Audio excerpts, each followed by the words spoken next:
Bitcoin dominance making some moves to the upside, surging to the upside. Bitcoin dominance connoisseurs very excited about this. I want to give my thoughts, my 2 cents about what I think is happening here, what I think is next, especially in the longer term, the macro as it relates to altcoins. I want to very much discuss that. And we have Gary Gensler, SEC Chair, potentially on his way out. Rumors spreading now that there is a true path for it, and it's actually making a lot of sense. I want to break down this recent news in this video. Let's start here, though, with dominance. This is the Bitcoin dominance. A lot of people excited about this. Check this clip as it was happening on Twitter earlier today.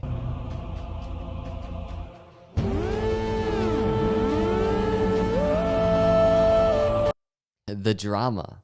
Bitcoin dominance surges above 50% for the first time since May 2021, and we're here to witness it. I'm telling you, the Bitcoin dominance people, the people that are really just all in Bitcoin, I guess, they're the ones most excited, obviously. I think that's my view, that's my take, but I want to dive deeper into what's going on here, at least what I think is going on here. And I think it's kind of the inverse of what many are thinking. It's definitely bullish news for Bitcoin this last couple of weeks. Altcoins getting thrown on the bus by the SEC. Bitcoin looking quite powerful in that regard. Bitcoin ETFs being applied for, right, by BlackRock, and now rumors of Fidelity. This is looking good for Bitcoin. Bitcoin dominance on the way to 50%, breaking it momentarily. It looks good for Bitcoin, I get that. But as with everything else, I like to zoom out on the bigger story and kind of zoom out on the zoomed in emotions of headlines and how things feel right now, and just really realize what's going on here in the broader crypto ecosystem. The first thing I want to note before really just talking about my opinion and what I think is next, with where Bitcoin is in this cycle, right, between the halvings, in between the halvings, and also kind of exiting the bear market, or maybe we've exited, but we're just waiting for that true pivot to the bull market, just that gap of time, very similar to kind of back here, July, just the summer of 2019. Before that next bull market started, but really after the bear market, right? This is kind of the bear market. And this is a picture of the most recent bear market that we've been in, right? You can just see it. Now, here's where things get very important to take note of. Bitcoin dominance all the way back here before the 2017 bull market was like 96%. Bull market stepped in. What happened? It fell to around 35%. Bear market steps in. It raises to around 73%. Bull market steps in. It falls once again to around a low, at least in this last cycle, and even into the bear market, around 38%. And now, like with where we are in this cycle, you can just see it's 50%, right? But again, it's lower. If we're comparing time frame wise, it's lower than where we were last cycle at this time. Bitcoin dominance above 60%. Right now, it's above 50%. And that's with this SEC regulatory body straight up attacking altcoins. That's with everything that is going on in the crypto ecosystem.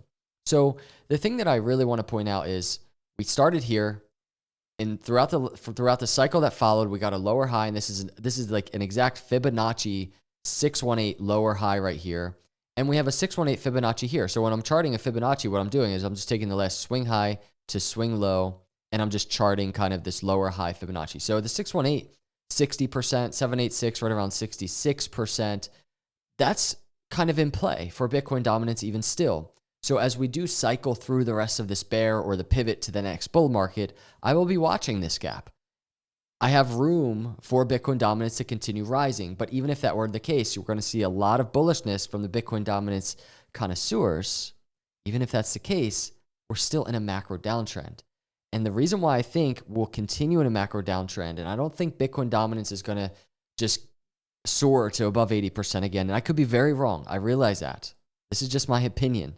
I accept that I could be wrong about this, but I really think what the rest of the crypto industry is offering, and there are many great projects building, I really think as they innovate and build and capture value from startups building on them and capture value from investors and people that are interested outside of Bitcoin, I really think as that happens, Bitcoin dominance is not going to be in this area where it once was. I don't think it'll ever happen again. And yeah, I realize that. Bitcoin ETFs being applied for and all this, and I realize institutional adoption, but a lot of that money I think will flow to altcoins, especially the blue chips. because there's innovation there too. Bitcoin is not the only innovation when it comes to blockchain technology. So those are my thoughts on Bitcoin dominance as it makes this kind of move to the 50% area on these charts. Let's pivot to Gary Gensler and talk about what's going on here. So former SEC advisor, and this is from today, legal doctrine could end Gensler's crypto crackdown. Now there's two parts to this story. So before we even discuss what this legal doctrine is, and it's not very complicated at all, but it is truly the path. It's that doorway for this to happen, I think. Let's look at this from Adam Cochran on Twitter. He said, heard from a friend that the rumors in the DC fundraising circles are that the Biden team wants to shake up some chairs, cabinet positions in the finance sector to take the heat for the economy before the next election. Yellen tops the list. So political motivations probably could be what triggers Gensler getting fired, because let's face it, even if he's kind of from a regulatory perspective doing things that maybe might suit the Democrats and their position on these financial matters, he's not doing a great job from a PR perspective. He's not doing a great job from an election perspective, right? So they might need to kind of throw some people under the bus here. Now, this is in regards to Yellen. The thread will go on to discuss Gary Gensler. So let's, real quick, before we look at the rest of that thread and the rumors surrounding him getting fired, let's just understand what this is, what this legal doctrine is. A former advisor to the SEC, and that's important. This is coming from a former advisor of the SEC, shedding light on legal doctrine that challenges the authority of regulatory agencies, something we've all been saying, and it could potentially put an end to SEC Chairman Gary Gensler's crypto crackdown. But I don't think just a crackdown, putting an end to his crackdown, but potentially his career as chair. The major questions doctrine, that's what we're paying attention to here, seen as a competing doctrine, has gained traction among conservative and libertarian-minded judges. It argues that if an agency seeks to regulate a matter without specific authorization from Congress, especially if it involves national, economic, or political importance, it must first obtain explicit approval from Congress. Did Gary Gensler, did he get explicit approval from Congress for everything that he has done? The drama that he has caused the space? The amount of money that people lost as investors from his actions alone? The major questions doctrine could have significant implications for the SEC's regulatory actions in the crypto space. While agencies like the SEC, and then we're going to go look at the rumor about Gary Gensler getting fired, while agencies like the SEC derive their authority from broad mandates, the major questions doctrine demands clear congressional authorization for major regulatory decisions. And that makes so much sense. It could challenge the SEC's reach and authority in regulating digital assets that operate on decentralized blockchains, Verret said. And that's, once again, coming from somebody that was a former advisor to the SEC. That's big time info. This thread goes on. Apparently, plenty of big ticket donors have mentioned Gensler as well. Even ones who agreed with his stance on crypto are embarrassed by his approach. Starting to look like Warren, Yellen, and Gensler brought down the hammer too hard for even their own party. And if that is the case, they will likely get the boot. If that's what's happening, there is a crucial election coming up for the Democrats, and it's already not looking great. I would have guessed both Powell or Yellen would be on the chopping block, but Gensler's lack of professionalism is rubbing his own party the wrong way, and so tides are turning. If we keep highlighting the absurdity of his approach, he may get reined in.